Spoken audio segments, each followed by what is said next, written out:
Everyone, आप देख रहे हैं नीलम सिंह चैनल और मैं हूं नीलम। तो आज बताने वाली हूं मैं आपको ये खूबसूरत सा हेयर अप। तो इसे आप वेडिंग में बना सकती हैं। ख़ास तौर से ये हेयर स्टाइल उनके लिए है जिनका हेयर बहुत ही थिन है, तो वो इतना खूबसूरत सा बड़ा सा जूड़ा बना सकती हैं जिसको देख के कोई नहीं कह सकता कि आपका जो हेयर है वो बहुत पतला है। तो चले वीडियो स्टार्ट करते हैं, लेकिन उससे पहले उन लोगों से रिक्वेस्ट करो जो फर्स्ट टाइम मुझे देख रहे हैं और अब तक मेरे चैनल को सब्सक्राइब नहीं किया है तो आप जल्दी से सब्सक्राइब कर लीजिए मेरे चैनल को, और छोटी सी जो घंटी है उसको टन टन कर देना है, क्योंकि अगर उसे हिट नहीं कीजिएगा तो मेरे वीडियोज़ की इस तरह यूज़फुल नोटिफिकेशन मिस कर देंगे।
तो कैसा लगा आपको ये मेरा ब्यूटीफुल सा हेयर स्टाइल, ज़रूर कमेंट करके मुझे बताइएगा। वीडियो अच्छी लगी होगी तो इसको लाइक कीजिएगा, फ्रेंड के साथ शेयर कीजिएगा और कमेंट करना बिल्कुल नहीं भूलिएगा कि आपको मेरी वीडियो कैसी लगी, या कुछ और पूछना चाहती हैं, कुछ जानना चाहती हैं तो वो भी आप कमेंट के द्वारा पूछ सकती हैं।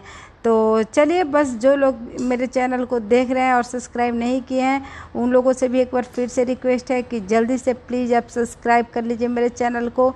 तो चलिए, इसी तरह नए यूनिक और भी इंटरेस्टिंग वीडियो के साथ फिर मिलते हैं। तब तक के लिए बाय, टेक